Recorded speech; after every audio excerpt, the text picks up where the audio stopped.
안녕하세요. 저는 시댁으로부터 상식 이하의 대접을 받다 결국 소중한 아이까지 잃게 된 사연을 공유하려고 합니다. 요즘에도 이런 시댁이 있어? 라고 반문하실 수도 있지만 모두 제가 겪은 실화입니다. 그리고 이 이야기의 끝이 어떻게 될지 여러분도 상상하지 못하실 거예요. 제 친정은 경상도의 작은 시골 마을입니다. 할아버지 때부터 농사를 짓던 집안이었죠. 고등학교까지 시골에서 자라다가 성적이 좋아서 대학 때 서울로 올라왔어요. 처음 서울에 왔을 때의 충격은 지금도 생생해요. 지하철도 무서웠고 사람들의 말투도 낯설었거든요. 남편은 완전한 서울 토박이었습니다. 3대째 서울에서 살아온 집안이라고 하더라고요. 대학 졸업 후 직장 생활을 막 시작할 때 회사 선배의 소개로 만나게 되었어요. 첫 만남부터 남편은 달랐습니다. 제가 시골 출신이라고 무시하거나 어색해하지 않았어요. 오히려 순수하고 정겨운 면이 매력적이라고 했죠. 데이트할 때마다 제가 모르는 서울의 맛집들을 소개해주고 문화생활도 함께 즐겼어요. 너같이 순수한 사람 처음 봐. 서울 여자들은 다 계산적인데. 그런 말을 자주 했어요. 그때는 그 소리가 기분 좋게 들리더라고요. 연애할 때 남편은 정말 완벽했습니다. 눈에 콩깍지라도 쓰인 듯 저에게 완전히 올인했어요. 매일 아침 출근길에 커피를 사다 주고 저녁에는 꼭 안부 문자를 보냈죠. 생리할 때면 핫팩과 초콜릿을 챙겨주고 아플 때는 병원까지 데려다주는 섬세함까지 있었어요. 내가 평생 너를 지켜줄게. 절대 힘들게 하지 않을게.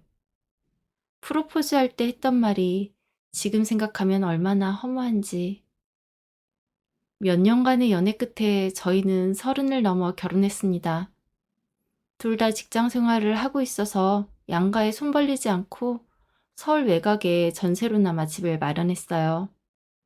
2억 정도 하는 작은 아파트였지만 저희 힘으로 이룬 보금자리라 더욱 뿌듯했습니다. 결혼 전에는 시댁을 몇 번만 갔었어요. 명절이나 특별한 날에만요. 그때는 손님 대접을 받았죠. 시어머니도 우리 며느리 하며 예뻐해 주셨고, 시아버지도 참하다며 칭찬해 주셨어요. 하지만 결혼 반지를 끼고 처음 시댁에 갔을 때 분위기가 달랐습니다. 이제 우리 집 며느리니까 격식을 좀 차려야겠지. 시어머니의 첫 마디였어요. 그때는 단순히 예의를 말하는 줄 알았죠. 어머니, 앞으로 잘 부탁드려요. 그래, 우리 아들 잘 부탁해. 아들이 워낙 순해서 내가 잘 이끌어줘야 해. 그 말이 나중에 얼마나 아이러니했는지. 결혼 후 첫 달부터 매주 일요일마다 시댁에 가는 게 당연한 일상이 되었어요. 남편은 그게 자연스럽다고 했죠. 우리 집은 원래 그래. 가족끼리 자주 만나는 게 좋은 거 아니야? 처음에는 저도 좋은 며느리가 되고 싶어서 열심히 따라갔어요. 가면서 과일이나 선물도 챙기고 시어머니 좋아하실 만한 반찬도 만들어 갔죠. 하지만 한 달, 두 달이 지나면서 뭔가 이상하다는 걸 느꼈어요. 다른 친구들은 명절에만 시댁에 간다고 하는데 왜 저만 매주 시댁에 가야 하는 건지. 결혼 후 6개월 만에 저는 임신을 하게 되었습니다. 남편은 정말 기뻐했죠. 정말 고마워. 사랑해. 시댁에서도 난리가 났어요. 특히 시어머니는 첫 손자라고 하며 온갖 정성을 다하겠다고 하셨죠. 이제 우리 며느리 몸조리 잘해야지. 아들아, 아내 잘 챙겨라. 그때까지만 해도 저는 행복했어요. 사랑하는 남편의 아이를 가졌고 시댁에서도 귀하게 여겨주셨으니까요. 하지만 임신 2개월부터 지옥이 시작된 듯 했습니다. 입덧이 보통이 아니었거든요. 아침에 눈 뜨자마자 화장실로 달려가서 토하는 게 일상이 되었죠. 냄새에도 극도로 예민해져서 음식 냄새는 물론이고 향수나 세제 냄새만 맡아도 구역질이 났어요. 특히 차만 봐도 헛구역질이 날 정도로 멀미가 심해졌습니다. 출근길 지하철도 힘들었는데 자동차는 정말 지옥이었죠. 5분만 타도 식은땀이 나고 토할 것 같았거든요. 회사의 사정을 말해서 재택근무를 하게 되었습니다. 다행히 IT 회사라 재택이 가능했고 상사도 이해해 주셨어요. 임신 초기가 힘들다던데 무리하지 말고 집에서 일해요. 정말 감사했죠. 출퇴근 스트레스 없이 집에서 일할 수 있게 되어서요. 하지만 진짜 문제는 다른 곳에서 터졌습니다. 매주 반복되는 지옥 같은 일요일. 임신 사실을 알린 후에도 시댁에서는 매주 일요일마다 저희가 오기를 당연하게 여겼어요. 아니, 오히려 더 자주 오라고 했죠. 이제 며느리가 임신했으니까 더 자주 와서 몸조리 받아야지. 내가 챙겨줄게. 하지만 실상은 달랐죠. 가면 더 힘들 뿐이었어요. 일요일 아침마다 남편은 당연하다는 듯 말했죠. 오늘도 엄마 아빠 보러 가야지. 여보, 나 요즘 차만 타도 토할 것 같아. 이번 주는 빠지면 안 될까? 임신했다고 그렇게 예민하게 굴면 어떡해. 우리 엄마도 임신했을 때 다 견뎌내셨다는데. 나랑 어머니랑은 다르잖아. 사람마다 다를 수 있고. 그래도 부모님 서운하게 하면 안 되지. 한 번만 참자. 처음에는 남편 말이 맞는 것 같아서 참았어요. 하지만 그 한 번은 매주 반복되었죠. 시댁까지는 차로 1시간 거리였어요. 그 1시간이 저에게는 정말 고문이었습니다. 가는 내내 토하고 싶은 걸 참느라 식은땀을 흘렸죠. 시댁에 도착하면 또 다른 지옥이 기다리고 있었어요. 거실 소파는 시부모님과 남편의 자리였습니다. 저는 자연스럽게 바닥에 앉게 되었어요. 처음에는 그냥 하루 정도야 라고 생각했는데 매주 반복하다 보니 무릎도 아프고 허리도 아팠죠. 특히 임신 중이라 더욱 힘들었어요. 바닥에 앉아 있으면 일어날 때마다 어지럽고 다리도 저렸거든요. 한 번은 용기를 내어 말해봤습니다. 어머니, 제가 임신 중이라 바닥에 앉기가 좀 힘들어서. 요즘 젊은 애들 약해서 어쩌니. 예전에 우리 때는 어디 쇼파가 있니. 임신해도 바닥에 앉아서 밥도 먹고 다 했단다. 시어머니의 대답이었죠. 남편도 옆에서 눈치를 줬어요. 엄마 말씀이 맞아. 너무 예민하게 굴지 마. 그 순간 정말 억울했죠. 남편이 제 편을 들어줄 줄 알았는데 시댁에 가면 점심 준비는 항상 제 몫이었어요. 가자마자 앞치마부터 두르고 부엌에 들어가야 했죠. 일주일에 한 번인데 며느리가 해줘야지. 시어머니가 며느리 밥 차려주는 법이 어딨어. 재료는 저희가 사가는 것도 모자라 요리까지 제가 다 해야 했어요. 임신 초기라 냄새에 민감한데도 말이죠. 한 번은 생선 비린내 때문에 부엌에서 토를 했는데요. 시어머니는 오히려 화를 내셨어요. 아니, 부엌에서 토를 하면 어떡하니. 지저분하게. 죄송해요. 냄새 때문에 그만. 임신했다고 너무 예민한 거 아니야? 우리 때는 입덧해도 참고 다 했어. 남편도 저를 변호해주지 않았어요. 오히려 제게 더 조심하라고 했죠. 요리를 다 하고 나면 당연히 설거지와 뒷정리도 제 몫이었어요. 가끔 오는 시누이는 옆에서 TV만 보고 남편은 아버님과 담소만 나누고 있었죠. 며느리가 부지런해야 집안이 화목해져. 시어머니는 그렇게 말하며 제가 일하는 모습을 흡족하게 바라보고 계셨어요. 임신 3개월이 되던 어느 일요일, 정말 견딜 수 없는 일이 일어났어요. 그날은 가는 길에 사고가 나서 길이 막혔거든요.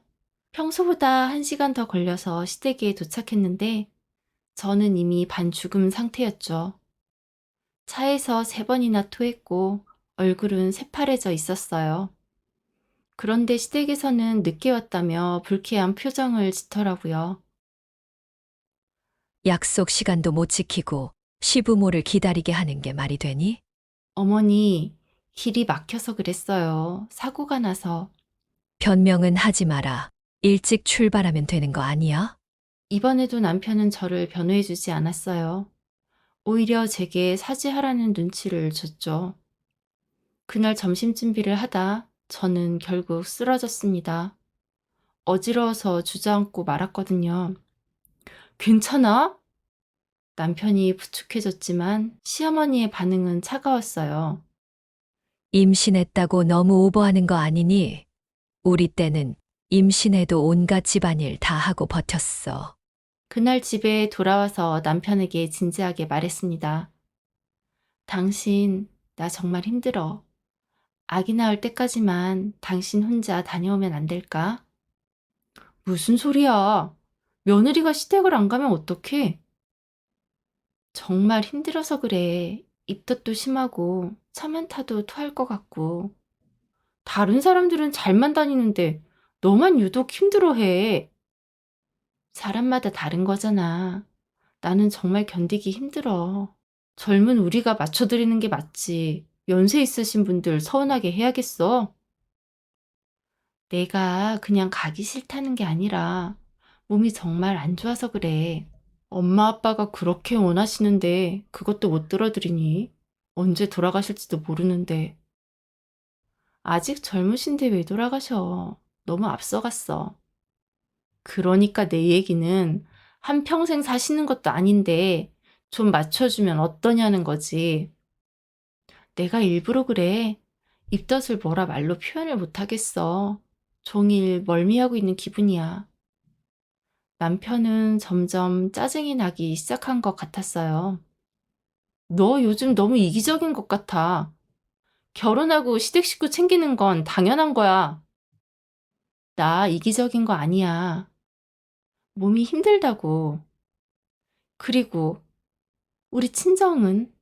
친정은 언제 갈 거야? 친정은 명절에만 가잖아. 매주 가지도 않고. 그건 다른 얘기지. 시댁이랑 친정이랑 같아? 제가 계속 부탁하자 남편은 화가 나서 더 이상 아무 말 없이 방으로 들어가 버렸습니다. 그 뒷모습을 보고 있자니 서럽고 억울했어요.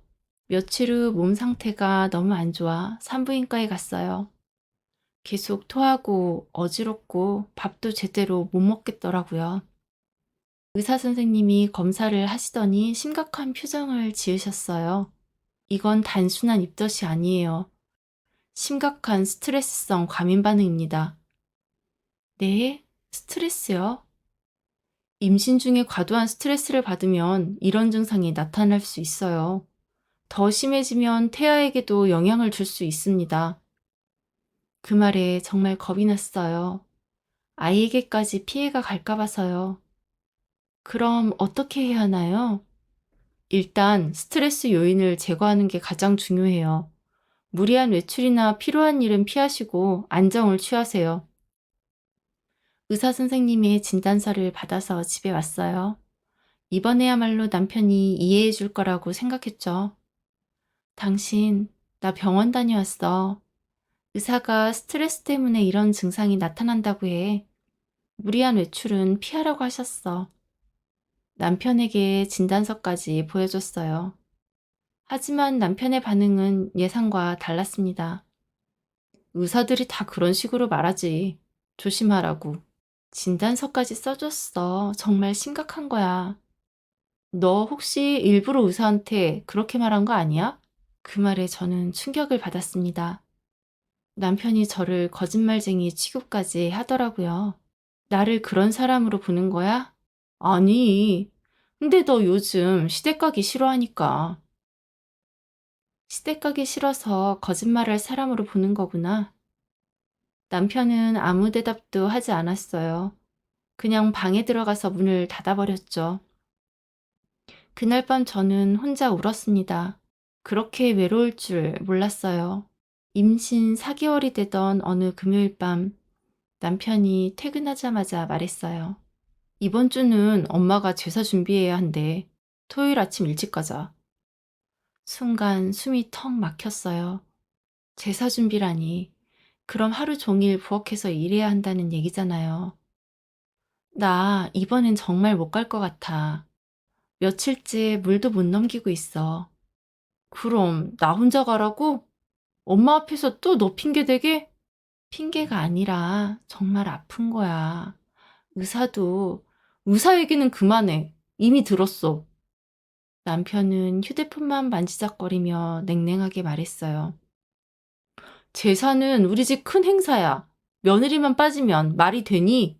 하루만, 정말 하루만 쉬면 안 될까? 안 돼. 절대 안 돼. 그렇게 단호하게 말하고는 침실로 들어가 버렸어요. 그날 밤 저는 한숨도 잘 수 없었습니다.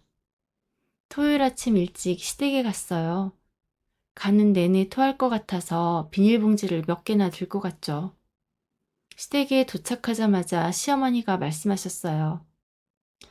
자, 이제 제사 준비 시작하자. 우리 며느리가 주방 담당이야. 임신했다고 너무 약하게 굴면 안 돼. 우리 때는 임신해도 제사 음식 다 준비했어. 부엌에 들어가자 어마어마한 양의 재료들이 저를 기다리고 있었어요. 나물, 전, 국 끓일 것들 혼자서 다 해야 했습니다. 오전 9시부터 시작해 오후 2시까지 쉬지 않고 요리했어요. 중간에 어지러워 주저앉기도 했지만 시어머니는 제사 시간 맞춰야 한다며 재촉만 했죠. 시누이는 그날도 거실에서 TV만 보고 있었고요. 도와달라고 하니 나는 잘 못해 라고 하더라고요. 남편도 시아버님과 얘기만 하고 있었고요. 점심도 제대로 못 먹고 일했어요. 냄새만 맡아도 속이 울렁거려 거의 굶다시피 했죠. 그 다음 주 수요일 친정 엄마에게 전화가 왔습니다. 미나야, 너 목소리가 왜 그렇게 기운이 없니? 몸은 좀 어때? 엄마 목소리를 듣자마자 저는 눈물이 났어요. 그동안 참았던 게 터진 것 같았죠. 엄마, 나 요즘 너무 힘들어. 왜? 무슨 일이야? 입덧이 너무 심해서. 그런데 시댁에서는 매주 와야 한다고 해서 정말 견디기 힘들어. 어머, 그럼 안 되지. 몸이 아픈데 왜 억지로 가니? 남편도 꼭 같이 가야 한다고 하고. 그 자식이 미쳤나? 임신한 아내를 그렇게 힘들게 한다고? 엄마는 정말 화가 나신 것 같았어요. 너 너무 참지 마. 몸이 상하면 아기한테도 안 좋아. 알겠어요, 엄마. 그런데 어떻게 해야 할지 모르겠어.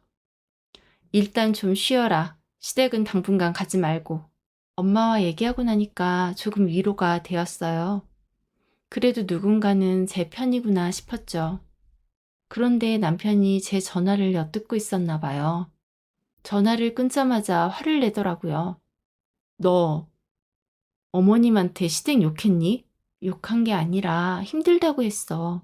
그래서 친정 식구들 앞에서 내가 나쁜 놈 되는 거야? 당신 나쁜 놈이 아니라 나를 좀 이해해 달라는 거야. 너 요즘 너무 친정 입장에서만 생각하는 것 같은데 그런 게 아니라 그냥 좀 적당히 해. 나도 힘들어. 너만 힘든 거 아니라고. 남편은 그렇게 또 화를 냈어요. 그 순간 정말 외롭다는 생각이 들었죠. 남편마저 저를 이해해주지 않았으니까요. 그 다음 토요일 아침 남편은 또 시댁에 가자고 했습니다. 오늘은 정말 못 가겠어. 몸이 너무 안 좋아. 또 매번 그 핑계야. 핑계가 아니라고 했잖아. 저도 참다 참다 목소리가 커졌어요. 그럼 진짜 아프다는 거야? 의사도 보고? 갔다고 얘기했잖아. 진단서도 보여줬잖아. 저는 결국 울음을 터뜨리고 말았어요. 그런데 남편은 그런 저를 보고도 냉정하게 말했습니다. 울면 해결돼. 그냥 가자. 싫어. 이번엔 정말 못 가. 좋아. 그럼 나 혼자 갈게. 남편은 혼자 준비하더니 문을 쾅 닫고 나갔습니다. 저는 거실 바닥에 웅크리고 앉아 있었어요. 정말 세상에 혼자 남겨진 기분이었습니다. 그날 저녁 남편이 돌아왔을 때는 더욱 화가 나 있었어요. 너 대체 무슨 생각이야? 엄마가 얼마나 화나셨는지 알아? 남편은 문을 열자마자 소리를 질렀어요. 어머니가 뭐라고 하셨는데? 뭐라고 하긴. 요즘 며느리들 정말 버릇 없다고 하셨어. 임신했다고 왕비라도 된 줄 아니? 그 말에 머리가 띵해졌습니다. 그리고 이번 주부터는 무조건 와야 한다고 하셨어. 아니면 우리 집 며느리 자격이 없다고 하셨어. 당신은 뭐라고 했는데? 당연히 그러겠다고 했지. 우리 엄마 말씀이 틀려? 남편의 눈에서 저에 대한 사랑은 온데간데 없었습니다. 오직 자기 엄마 편만 들고 있었어요. 그 주 일요일, 저는 또 몸져 누웠습니다. 새벽부터 계속 피가 섞인 분비물이 나왔거든요. 저는 너무 걱정이 되었어요. 분명 위험 신호였어요. 여보, 나 응급실 가야 해. 뭔가 이상해. 무슨 소리야. 시간 다 됐어. 늦으면 엄마 또 화내셔. 아기가 위험한 것 같아. 너 또 꾀병 부리는 거지? 남편은 제 손목을 잡고 강제로 차에 태웠어요. 시댁에 도착한 저는 비틀거리며 부엌으로 들어갔습니다. 배가 너무 아팠지만 아무도 신경 쓰지 않았어요. 그렇게 9시쯤 도착한 저는 오후 1시까지 쉬지 않고 부엌에서 일했습니다. 그런데 갑자기 다리 사이로 뭔가 흘러내리는 느낌이 들었어요. 화장실에 가보니 피였죠. 점점 어지러워지더니 다리에 힘이 빠지기 시작했습니다. 그대로 욕실 바닥에 쓰러졌어요. 깨어보니 병원이었죠. 남편과 시댁 식구들이 침상 옆에 서 있었어요. 의사 선생님이 심각한 표정으로 말씀하셨습니다. 유산되셨습니다. 과도한 스트레스와 무리한 활동이 원인인 것 같습니다. 그 순간 세상이 무너지는 느낌이었죠. 제 아이가 잘못되었다고요? 몇 시간만 일찍 병원에 오셨더라면 살릴 수 있었을 텐데. 의사의 말에 남편과 시댁 식구들은 아무 말도 하지 않았어요. 망연자실한 모습으로 혼자 누워있는데 시어머니가 다시 들어오셨습니다. 아쉽긴 하지만 어쩔 수 없지. 첫째는 원래 약하다고 하잖아. 다음에 또 낳으면 되지 뭐. 너 아직 점잖니? 내 아이의 죽음을 그렇게 가볍게 여기다니. 그리고 앞으로는 좀 더 튼튼하게 살아. 요즘 젊은 애들 너무 약해. 남편도 마찬가지였습니다. 여보, 너무 상심하지 마. 우리 다시 만들면 돼. 다시 만들면 된다고? 제 아이가 물건이었나요? 퇴원 후 집으로 돌아왔지만 저는 더 이상 이 집에 있을 수 없었어요. 남편에게 말했습니다. 이혼해. 갑자기 무슨 소리야? 갑자기가 아니야. 우리 아이가 죽었는데도 당신들은 아무렇지도 않잖아. 아이는 또 만들 수 있어. 잘못되기 바란 사람 아무도 없다고. 근데 이혼은 너무 심한 거 아니야? 저는 더 이상 얘기하고 싶지도 않았습니다. 이혼 의사를 밝히자 시댁에는 잠시 저자세를 취하더군요. 시어머님이 눈물까지 보이며 말씀하셨어요. 며느라, 너 속상한 거 알아. 나도 좀 더 신경 써야 했는데. 하지만 저는 이미 마음을 굳힌 상태였어요. 어머니, 늦었어요. 이미 끝났어요. 그러자 어머님의 태도가 돌변했습니다. 그래. 그럼 너 혼자 어떻게 살 건데? 직업도 변변찮은 게. 그건 제가 알아서 할 일이에요. 이혼하면 위자료 한 푼도 못 받을 줄 알아. 이번에는 시아버지까지 나서서 협박했습니다. 너 이혼하면 재혼할 수 있을 줄 알아? 아이까지 놓쳐놓고 뭘 잘했다고? 정말 인간 쓰레기들이었어요. 하지만 저는 흔들리지 않았습니다. 저는 더더욱 마음을 강하게 먹었죠. 더 이상 이 사람들이 생각하는 순박한 시골 아가씨로 살고 싶지 않았습니다. 변호사를 선임해 이혼 소송을 진행했어요. 남편 측에서는 아내의 일방적인 이혼 요구를 하며 위자료를 한 푼도 주지 않으려고 했습니다. 하지만 제게는 증거가 있었어요. 그동안 시댁에서 당한 일들을 몰래 녹음해 두었거든요. 친정엄마가 혹시 모르니까 라며 권해준 덕분이었죠. 결국 법원에서는 시댁의 과도한 요구와 남편의 무관심이 유산의 원인이라며 저에게 유리한 판결을 내려주었습니다. 약간의 위자료와 결혼 전 합친 금액만큼 나눠 이혼 정리했습니다. 이혼 후 저는 친정으로 내려가 새로운 삶을 시작했어요. IT 회사에서 일한 경험을 살려 온라인 쇼핑몰을 시작했습니다. 처음에는 작은 규모였지만 정성껏 운영했더니 점점 매출이 늘어났어요.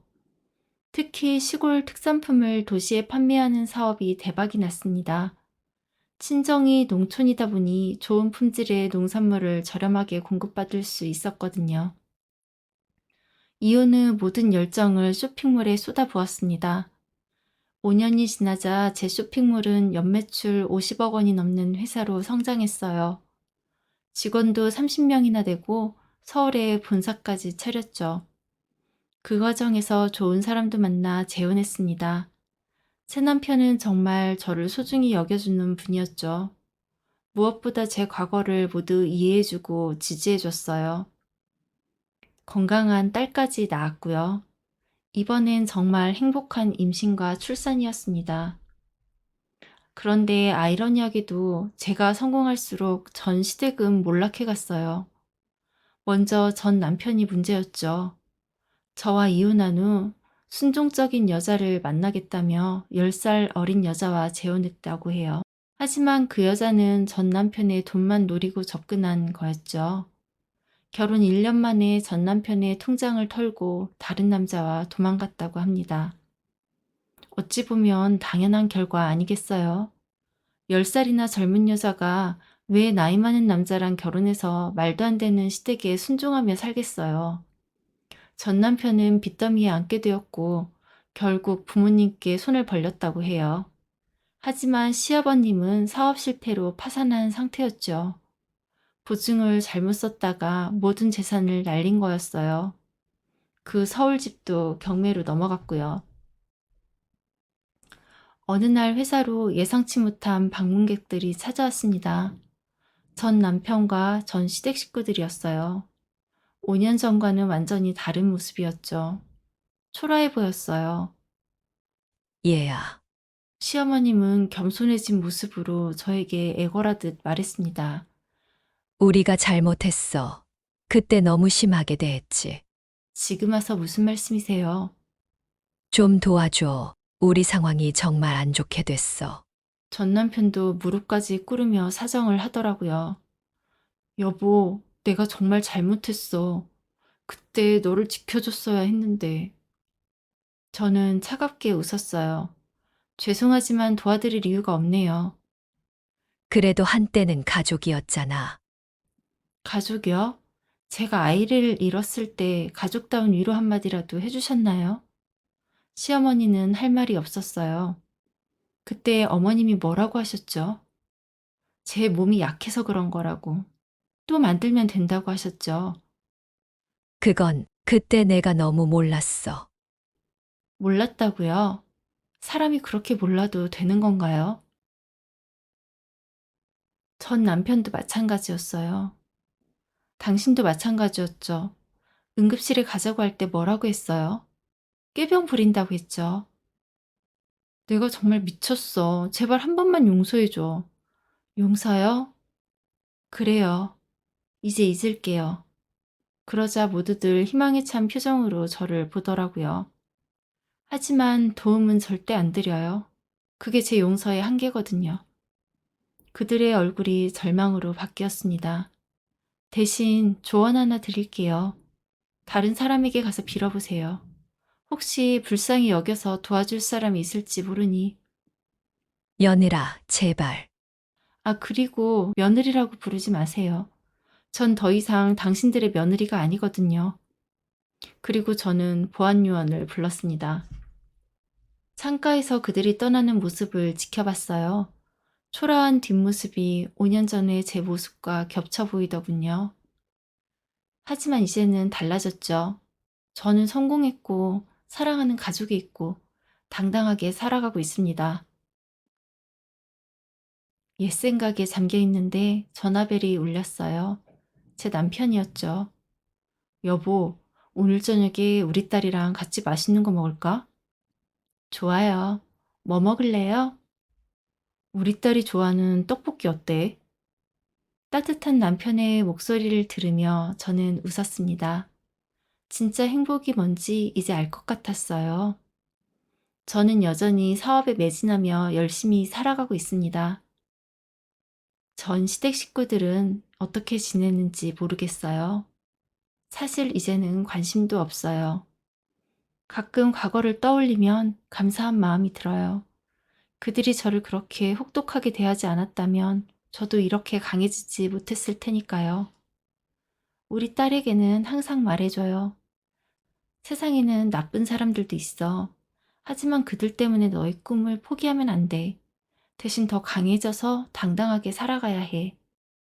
진정한 복수는 상대방을 무너뜨리는 게 아니라 자신이 더 높은 곳으로 올라가는 것입니다.